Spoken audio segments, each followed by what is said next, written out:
Welcome to Mosa TV బులెటిన్ల ముందుగా headlines. పశ్చిమ Asia ఉద్రిక్తతలపై సమీక్ష, దేశ రక్షణ సిద్ధతపై రాజ్నాథ్ సింగ్ కీలక సమావేశం.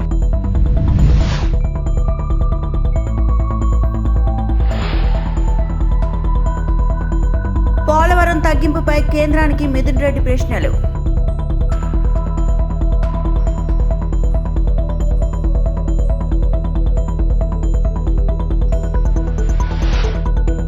నక్కపల్లి స్టీల్ ప్లాంట్ కు వైఎస్ జగన్ కీలక పాత్ర, మాజీ మంత్రి గుడివాడ అమర్నాథ్.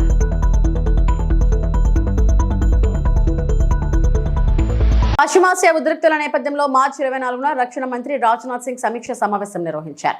ఈ సమావేశంలో దేశ రక్షణ సిద్ధతపై సమగ్రంగా చర్చించారు. ఈ సమావేశానికి సిడిఎస్ జనరల్ అనిల్ చౌహాన్, 3 దళాల అధిపతులు, డిఆర్డీఓ చైర్మన్ డాక్టర్ సమీర్ వి కామత్ తదితరులు హాజరయ్యారు. ప్రస్తుత జియోపొలిటికల్ పరిస్థితుల దృష్ట్యా దేశ భద్రతపై తీసుకోవాల్సిన చర్యలను సమీక్షించారు. మార్చి 23న లోక్సభలో ప్రధాని నరేంద్ర మోడీ పశ్చిమాసియా సంక్షోభంపై ఆందోళన వ్యక్తం చేశారు. ప్రపంచ పరిస్థితులు ఇంకా కొంతకాలం క్లిష్టంగానే ఉండే అవకాశం ఉంది. భారత్ ఎప్పటికప్పుడు సిద్ధంగా ఉండాలని ఆయన పేర్కొన్నారు. इस युद्ध के कारण दुनिया में जो कठिन हालात बने हैं उनका प्रभाव लंबे समय तक बने रहने की आशंका है. इसलिए हमें तैयार रहना होगा, हमें एकजुट रहना होगा.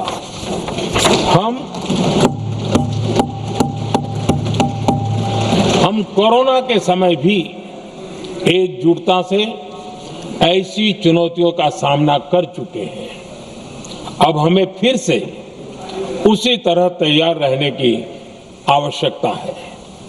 धीरज के साथ, संयम के साथ, शांत मन से हमें हर चुनौती का मुकाबला करना है और यही हमारी पहचान है, यही हमारी ताकत है. और हाँ, हमें बहुत सावधान और सतर्क भी रहना है. हालात का फायदा उठाने वाले झूठ फैलाने का प्रयास करेंगे. ऐसे लोगों की कोशिशों को सफल नहीं होने देना है. లోక్సభలో ఫైనాన్స్ బిల్ 2026 పై చర్చ సందర్భంగా వైఎస్ఆర్సీపీ ఎంపీ పివి మిథున్ రెడ్డి ఆంధ్రప్రదేశ్ కు సంబంధించిన కీలక అంశాలను ప్రస్తావించారు. పోలవరం ప్రాజెక్టు ఎత్తును 41.15 మీటర్లకు పరిమితం చేయడంపై ఆయన తీవ్ర అభ్యంతరం వ్యక్తం చేస్తూ ఏపీ పునర్విభజన చట్టం ప్రకారం 45.72 మీటర్లుగా కొనసాగించాలని డిమాండ్ చేశారు. నిల్వ సామర్థ్యాన్ని 190 టీఎంసీ నుంచి 120 టీఎంసీకి తగ్గించడం రాష్ట్రానికి అన్యాయమని పేర్కొన్నారు. ప్రాజెక్టు పూర్తి కోసం 55,000 కోట్లు మంజూరు చేయాలని కేంద్రాన్ని కోరారు. రాష్ట్ర ఆర్థిక పరిస్థితి దిగజారుతోందని, అప్పులు 3.36 లక్షల కోట్లకు చేరాయని, నిరుద్యోగం పెరుగుతుందని, జీఎస్టీ ఆదాయం తగ్గుతుందని ఆయన తెలిపారు. We can't penalize MSMEs and contractors for where the government is defaulting, for where the government has not paid, and we can't expect them to pay 18% GST, and we can't consider just the amount that is billed as income. The actual payments only should be taken into consideration.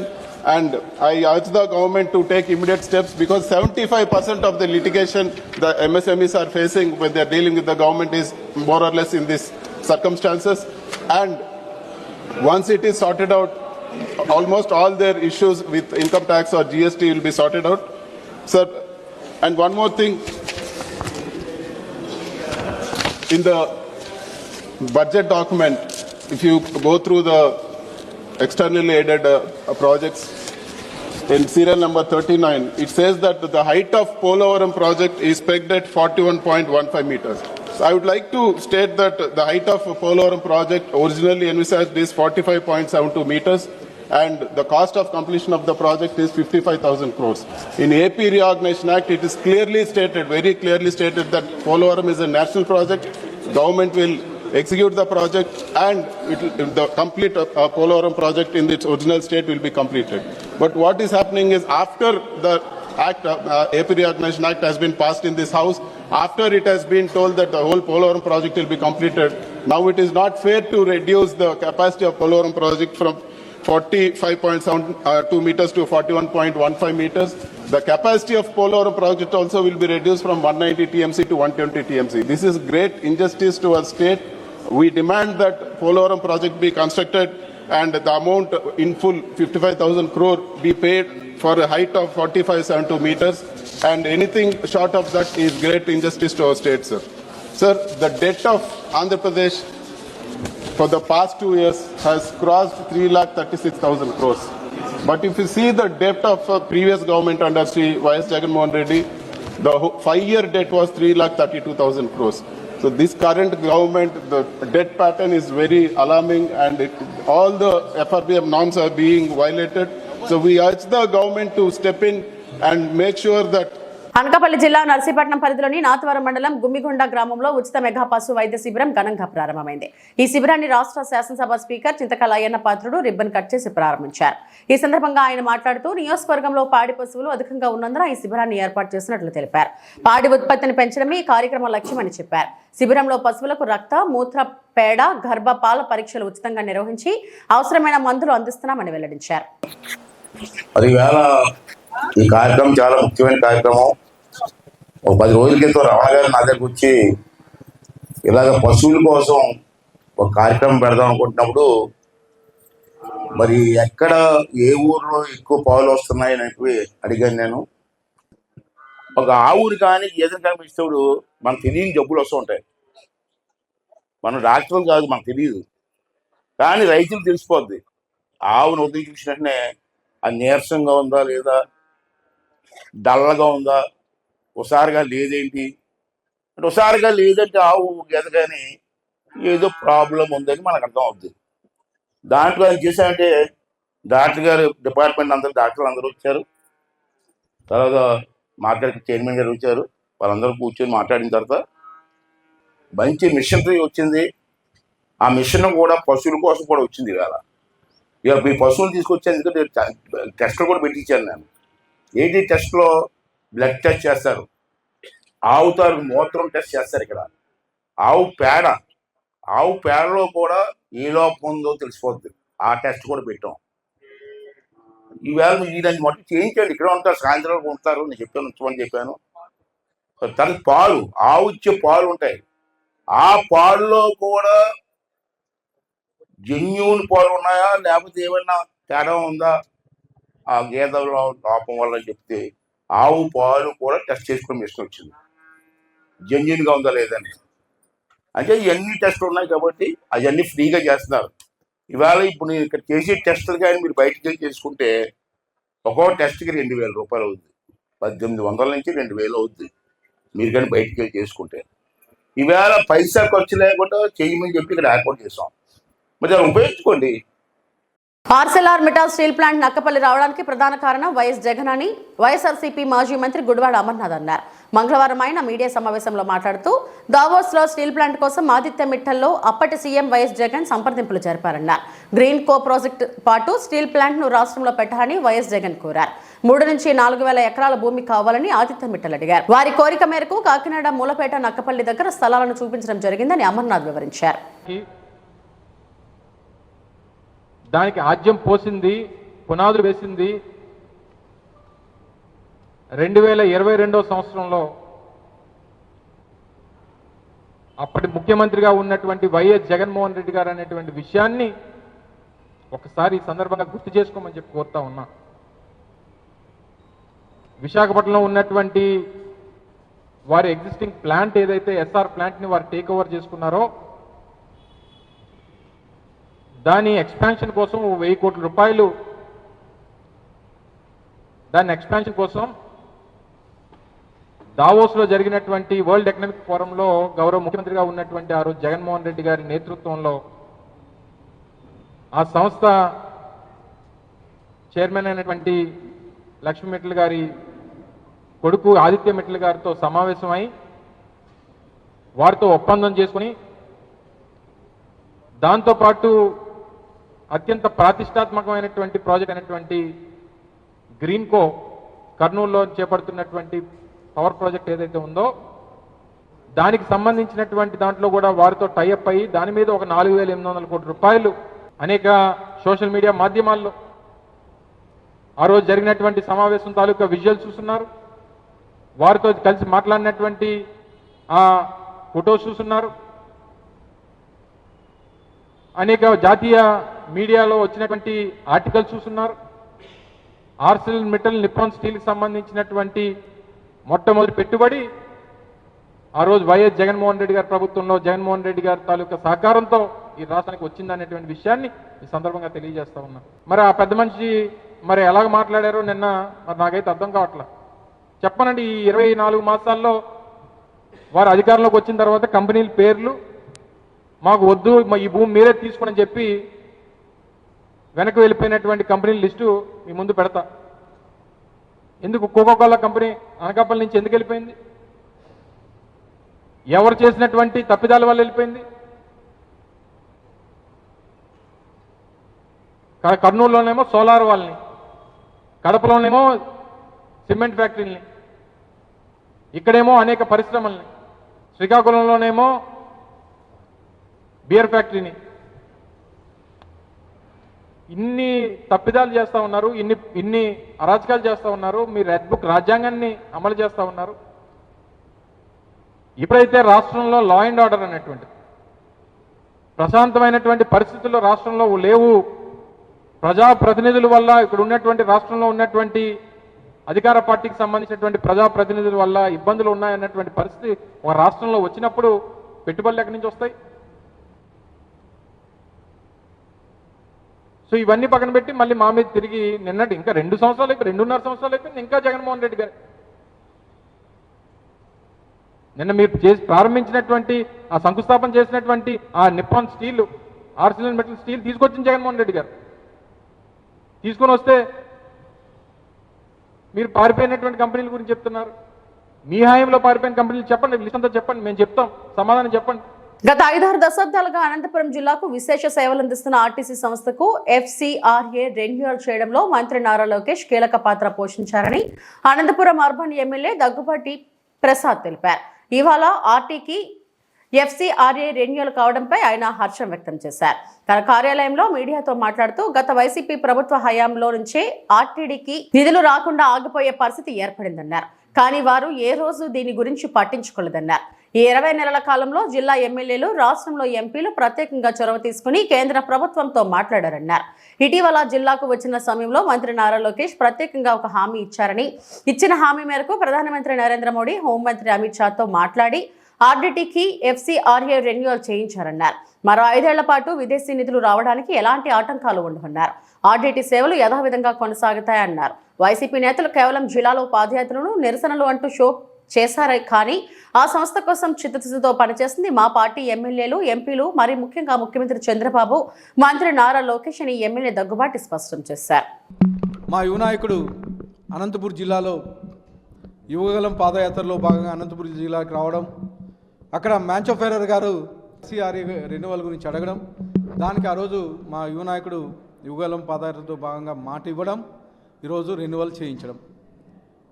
అంటే ఇవి కాకుండా గత ప్రభుత్వంలో కనీసం దీని మీద ఎక్కడే కానీ ఏ ముఖ్యమంత్రి కానీ పట్టించుకోలేదు, జిల్లా నాయకులు పట్టించుకోలేదు, కనీసం ప్రధానమంత్రి దగ్గరికి ఎప్పుడు కానీ వెళ్ళి అడగలేదు. కానీ ఈరోజు మా ముఖ్యమంత్రి నారా చంద్రబాబు నాయుడు గారికి జిల్లా ఎమ్మెల్యేలు అనేక సార్లు విన్నవించడం జరిగింది. అలాగే మా యువ నాయకుడికి ఐటీ శాఖ మంత్రులు, విద్యాశాఖ మంత్రి నారా లోకేష్ గారు అనేక సార్లు జిల్లా ఎమ్మెల్యేలు వీళ్ళంతా కలిసి విన్నవిస్తే ఇద్దరు కలిసి ఒక కమిటీ ఏర్పాటు చేసి, ఈ ఫాలోఅప్కి ఒక కమిటీ, ఎంపీలతో కమిటీ ఏర్పాటు చేసి ఆ ఫాలోఅప్ కోసం గత 20 నెలల నుంచి ఒక కమిటీని అనేకసార్లు కమిటీ ప్రధానమంత్రి గారిని కలవడం, అలాగే కేంద్ర హోంశాఖ మంత్రి అమిత్ షా గారిని కలవడం, అలాగే మా ముఖ్యమంత్రి వర్యులు అయితేమి, మా యువ నాయకుడు నారా లోకేష్ గారు అయితేమి అనేకసార్లు విన్నవిస్తే ఈరోజు ప్రధానమంత్రి గారు, అలాగే కేంద్ర హోంశాఖ మంత్రి అమిత్ షా గారు ఈరోజు FCRA రెన్యువల్ చేయించడం జరుగుతుంది. రెన్యువల్ చేయిస్తానే మేము పాదయాత్ర చేస్తే వచ్చింది, లేకపోతే మేము ప్రెస్ మీట్లు చేస్తే వచ్చింది అని మాట్లాడుతూ ఉన్నారు. మీ పాదయాత్రలు, ప్రెస్ మీట్లు అనంతపురం జిల్లా దాటిపోయా? కనీసం స్టేట్ విజయవాడకు కానీ తెలియదు మీరు పాదయాత్రలు చేసింది, ప్రెస్ మీట్లు పెట్టింది. అనేక మార్లు ఢిల్లీలో మా ముఖ్యమంత్రి గారు ప్రధానమంత్రి గారిని కోరడం, అలాగే అమిత్ షా గారిని హోంశాఖ మంత్రిని కోరడం, దానిలో భాగంగా ఇది ఈరోజు మా తెలుగుదేశం ప్రభుత్వం, మా ముఖ్యమంత్రి చంద్రబాబు నాయుడు గారు కృషి అని చెప్పేసి గర్వంగా చెప్తున్నాం. నిజంగా అనంతపురం జిల్లాలకి, జిల్లా వాసులకి అందరికీ, ముఖ్యంగా బడుగు బలహీన వర్గాలకి అంబేద్కర్ కోనసీమ జిల్లా అమలాపురం కలెక్టర్ కార్యాలయం ఎదుట దళిత సంఘాలు ఆందోళన. పి గన్నవరం మండలం కుంతాలపల్లిలో దళితుల శవాన్ని అడ్డుకుని రోడ్డుపై వెళ్లకుండా అడ్డుకున్న అగ్రకుల వ్యక్తులను వెంటనే అరెస్టు చేయాలంటూ దళిత సంఘాల ఆందోళన. అరెస్టు చేయాలని అమలాపురం కలెక్టర్ కార్యాలయం ఎదుట ఆందోళన. నిందితులను అరెస్టు చేయకపోతే అమలాపురం నుండి రాష్ట్ర వ్యాప్త ఉద్యమం చేపడతామన్న దళిత సంఘాల నేతలు. కలెక్టర్ కార్యాలయంలో స్పందన కార్యక్రమంలో ఫిర్యాదు చేసిన దళిత సంఘాల నేతలు.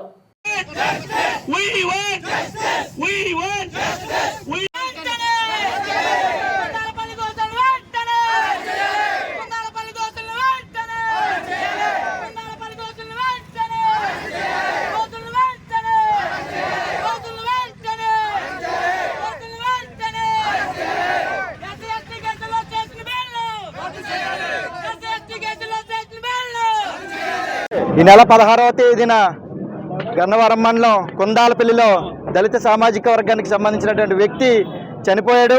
అతని మృతదేహాన్ని దహన సంస్కరణలకి తీసుకువెళ్తుంటే అక్కడ ఉన్నటువంటి కాపు కులస్థలు మా రోడ్లు గుండా మా ఇళ్ళల గుండా మీ దళిత వ్యక్తి శవాన్ని మీరు తీసుకెళ్ళడానికి కుదరదని చెప్పేసి ఆ ఒక్క బాడీని కింద పడేసి అడ్డు వచ్చినటువంటి దళిత వ్యక్తులని సామాజిక సంబంధించిన వ్యక్తుల్ని ఘర్షణకి దిగి వాళ్ళని ఇష్టం వచ్చినట్టుగా కొట్టి కులం పేరుతో దూషించి మా యొక్క ఇల్లుల మీద నుంచి మీరు ఏ విధంగా వెళ్తారో మా ఇల్లులు మైలు పడిపోతాయి అన్న ఒక ద్వారంతో వారు అమానుషంగా ప్రవర్తించారు. మరి బాధాకరమైనటువంటి విషయం ఏంటంటే అక్కడ ఉన్నటువంటి స్థానిక ఎస్ఐ అతని సమక్షంలోనే ఈ దాడి జరగడం కూడా చాలా దుర్మార్గమైనటువంటి విషయం. కానీ అక్కడ ఎస్ఐ కూడా కనీసం స్పందించలేదు.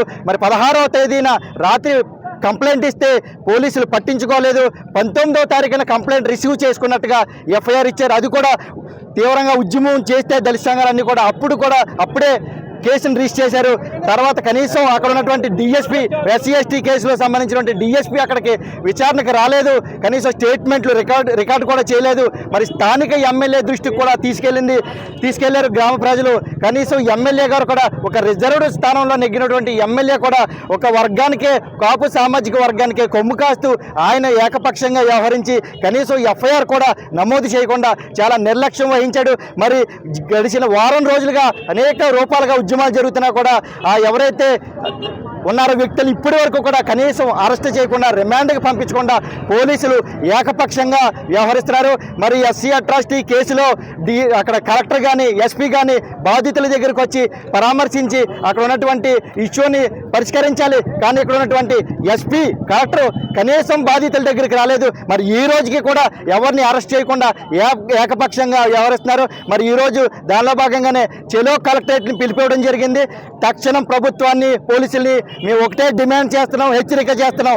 ఎవరైతే కుందాలపల్లి కుల అహంకారంతో ఎవరైతే ప్రవర్తించారో వాళ్ళందరినీ కూడా అరెస్ట్ చేసి రిమాండ్కి పంపించకపోతే ఈ ఉద్యమం రాష్ట్ర వ్యాప్తంగా కూడా ఉద్యమం తీవ్ర రూపం దాలుస్తుందని చెప్పేసి మేము ప్రభుత్వానికి హెచ్చరిక జారీ చేస్తున్నాం.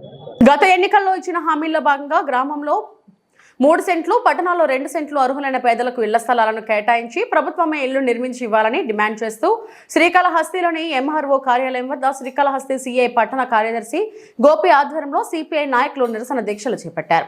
అర్హులైన పేదవారికి ఇంటి స్థలాలు కేటాయించాలంటూ MRO అనిల్ కుమార్ కు వినతిపత్రం అందజేశారు. CPI పట్టణ కార్యదర్శి గోపి మాట్లాడుతూ అధికారంలో రాకముందు కేంద్రంలోని నరేంద్ర మోడీ, రాష్ట్రంలో చంద్రబాబు పేదల సంక్షేమం కోసం అనేక హామీలు ఇచ్చారన్నారు. అధికారంలోకి వచ్చాక హామీలను నెరవేర్చకపోవడం ప్రజలను మోసగించడమేనన్నారు.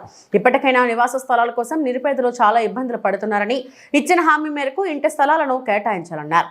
ఇప్పటికే తాము CPI ఆధ్వర్యంలో పలుమార్లు తాము నిరసన ధర్నాలు చేపడుతూ అధికారులకు వినతి పత్రాలు అందజేస్తున్నా అధికారులు నిమ్మకు నీరెత్తినట్లు వ్యవహరిస్తూ తమ సమస్యలు పరిష్కారం చేయడం లేదని, తమ సమస్యల పరిష్కారం చేయకపోతే రానున్న రోజుల్లో రాష్ట్ర వ్యాప్తంగా పెద్ద ఎత్తున నిరుపేదలతో కలిసి నిరసన దీక్షలు చేపడతామని ఈ సందర్భంగా ప్రభుత్వాన్ని హెచ్చరించారు.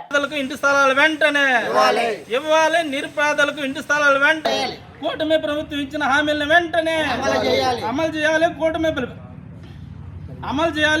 ప్రభుత్వం ఇచ్చిన హామీలను వెంటనే అమలు చేయాలి. కూటమి ప్రభుత్వం ఇచ్చిన హామీలను వెంటనే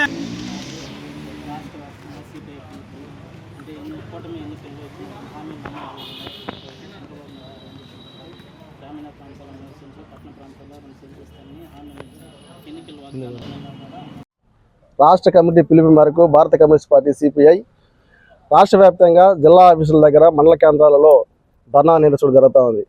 గత ప్రభుత్వం నుంచి మేము ఇళ్ల స్థలాలు ఇవ్వాలని, ఇల్లు కట్టించాలని చెప్పేసి ధర్నాలు నిర్వహిస్తూ ఉన్నాం. అప్పుడు మేము వైఎస్ఆర్సీపీ పార్టీలు ఎప్పుడు ధర్నాలు చేసేటప్పుడు ఇదే కూటమి ప్రభుత్వము, ఇదే తెలుగుదేశం పార్టీ వీళ్ళంతా మాకు మద్దతు చేశారు. ఏమని, మీతో పాటు మేము కూడా మద్దతు చేసి అదేవిధంగా 5 లక్షల రూపాయలు ఇంటి స్థలాలు 2 సెంట్లు 3 సెంట్లు ఇవ్వాలనేసి వీళ్ళు కూడా మాతో కూడా ధర్నాలు పాల్గొన్న వాళ్ళు. ఇప్పుడు ప్రభుత్వం వచ్చిన తర్వాత వీళ్ళు వచ్చి 2 సంవత్సరాలు పూర్తి అవుతున్నప్పటికీ గ్రామీణంలో 3 సెంట్లు, పట్టణాల్లో 2 సెంట్లు ఇవ్వాలనేసి ఇప్పటికీ ఎన్నోసార్లు ఎంఆర్ఓ గారికి కానీ జిల్లా కలెక్టర్ కానీ మేము ఇస్తూనే ఉన్నాం, అర్జీలు ఇస్తూనే ఉన్నాం, చూస్తున్నారు పోతున్నారు కానీ పట్టించుకునే పాలన పోతా ఉంది. ఇదే విధంగా వ్యవహరిస్తే ఈసారి రాబోయే రోజుల్లో అందరినీ పేదలందరినీ కూడగట్టుకొని జిల్లా ఆఫీసుల దగ్గర, మండల ఆఫీసుల దగ్గర ధర్నాలు నిర్వహించడానికి సిద్ధంగా ఉన్నామని చెప్పేసి భారత కమ్యూనిస్ట్ పార్టీగా హెచ్చరిస్తారు. యాదాద్రి భువనగిరి జిల్లాలో భూభారతిలో స్కామ్ జరిగిన మాట వాస్తవమే.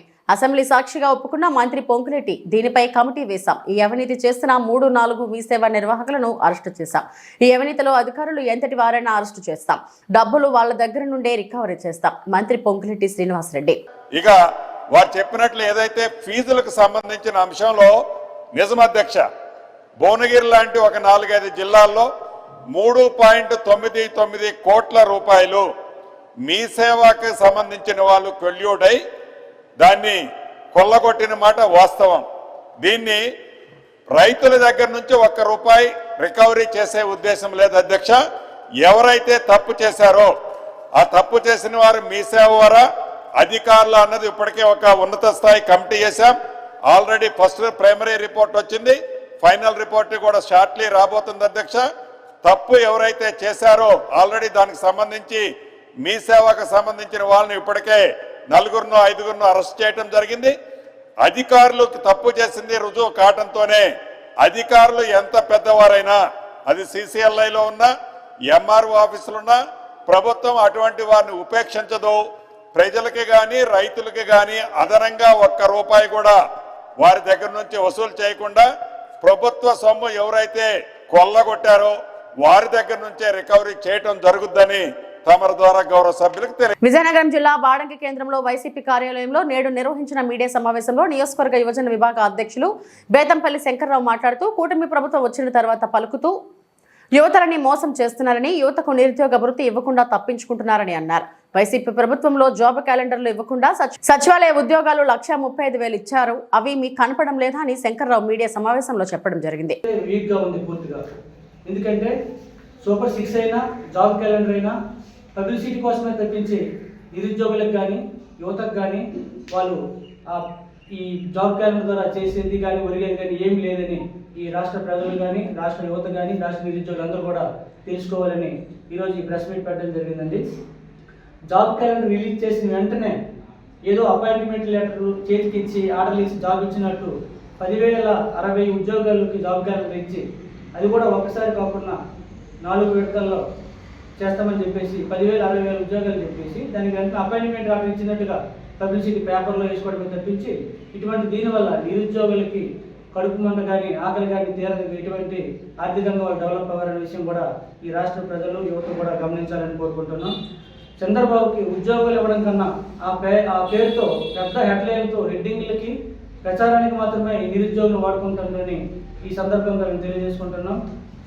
అలాగే ఈ జాబ్ క్యాలెండర్ పేరుతో ఏదైతే ఈ నిరుద్యోగుల్ని ఊహల్లోకి పెట్టి ఉద్యోగ కల్పనలో చంద్రబాబు గారి ఘోర వైఫల్యాన్ని దాచేయడానికి ఈ ప్రచార గిమ్మకులన్నీ చేయడం అతనికి అలవాటే. ఎందుకంటే 1999 మేనిఫెస్టోలో కానీ 2004 కానీ 2014 కానీ ఆయన గెలిచిన ప్రతిసారి ఈ నిరుద్యోగుల్ని ఉద్యోగాలు కల్పిస్తామని చెప్పేసి భ్రమలో పెట్టి సార్ అదే సార్ ఇప్పుడు మొన్న జరిగిన సంఘటన ఏంటంటే వెంటనే మేము మా గత ప్రభుత్వం వైసీపీ ప్రభుత్వం చేయలేని పనులు మా ప్రభుత్వం రాగానే చేశామని డిప్యూటీ సీఎం కొణిదెల పవన్ కళ్యాణ్ గారు కావచ్చు, విద్యాశాఖ మంత్రి వారి నారా లోకేష్ గారు కావచ్చు ప్రజా వేడుకలో చెప్తున్నారు. అసలు వైసీపీ ప్రభుత్వం ఏం చేయలేని పనులు, అందుకే వైసీపీ ప్రభుత్వాలు మా మీద దుమ్మెత్తి పోస్తున్నారని ప్రచారాలు చేస్తున్నారు. దాని మీద మీ స్పందన ఏంటి సార్? దాని గురించి చెప్తున్నాను సార్. జనవరి 1 ఏదైతే మా ప్రభుత్వం రాగానే జనవరి 1 జాబ్ క్యాలెండర్ విడుదల చేసి అదే సంవత్సరంలో సంవత్సరానికి 4 లక్షల లెక్క 5 సంవత్సరాలు 20 లక్షల ఉద్యోగాలు కల్పిస్తామని చెప్పేసి ఈ నిరుద్యోగ యువతను మోసం చేశారు. ఈ ప్రభుత్వం వచ్చి 2 సంవత్సరాలు అవుతున్నప్పటికీ ఈ ప్రజెంట్ ఇప్పటికి 8 లక్షల ఉద్యోగాలు కావాలి, కానీ వాళ్ళు ఇచ్చిన ఉద్యోగాలు ఏంటి? అదే జగన్ గారి ప్రభుత్వంలో 6 నెలలు ప్రభుత్వం గెలిచిన 6 నెలల్లోనే 1,34,000 మంది సచివాలయ ఉద్యోగాలు తీశారు. వాళ్ళందరూ మన కళ్ళెత్తితే కనిపిస్తున్నారు. వీళ్ళు తీసిన మన అసెంబ్లీలో చెప్పారు 6,81,000 ఉద్యోగాలు ఇచ్చామని. శాసన మండలిలో 5,27,000 ఇచ్చిన మంచిగా చెప్పారు. వీళ్ళిద్దరు దొంగతనం ఇక్కడే కనబడుతుంది. ఎందుకంటే వాళ్ళకి క్లారిటీ లేదు, వాళ్ళు ఎన్ని ఉద్యోగులు ఇచ్చారు. కానీ వాళ్ళు ఏంటంటున్నారంటే మా ప్రభుత్వం వచ్చిన తర్వాత సుమారు ఈ 2 సంవత్సరాలు మేము 2 సార్లు తీసామని. రీసెంట్గా నిన్న అనకాపల్లిలో జరిగిన ఒక శంకుస్థాపనకు వచ్చినప్పుడు సీఎం గారు చెప్పారు, ప్రెస్ మీట్లో చెప్పారు, మా ప్రభుత్వం వచ్చిన తర్వాత 2వ సారి తీసామని అంటున్నారు. అది ఎంతవరకు రైట్ రాంగ్ అని? అదే అధికారంగా ఏదైతే అసెంబ్లీలో ప్రకటించారో, అసెంబ్లీలో ధృవీకరణ పత్రం ద్వారా ప్రకటించింది జగన్ గారు ఉన్నప్పుడు ఉద్యోగుల సంఖ్య 11,79,000 ఉద్యోగాలు ఉంటే ఇప్పుడు 10,07,000 ఉద్యోగాలు వచ్చాయి. అంటే 1,72,000 ఉద్యోగాలు ముందుకు పోయాయి. ఏదైతే వాలంటీర్లు అవ్వచ్చు, వాలంటీర్ల విషయంలో అయితే పూర్తిగా అన్యాయం జరిగింది. ఏదైతే ఆ ప్రభుత్వం చెప్పిందో మేము 5,000 కాదు 10,000 ఇస్తాము, నిరుద్యోగులందరూ ఆదుకుంటాం, మీకు 5,000 ఏం సరిపోద్ది అని చెప్పేసి నిమ్మల రామానాయుడు గారు వాలంటీర్లు భుజంపై చేసి మీరు మాకు 10,000 ఇస్తాం, ఆ రోజు మీరు గెలిచిన వెంటనే మీకు 10,000 ఇచ్చిన వెంటనే మాకు పూతరేకులు పట్టుకుంటారని చెప్పారు. ఈ రోజు ఆ పూతరేకులు లేవు, వాలంటీర్లు లేవు. ఈ రోజు ఆ గ్రామీణంలో ఉన్న నిరుద్యోగ ఇవి ఇప్పటివరకు నా బులెటిన్ అప్డేట్స్. నమస్తే.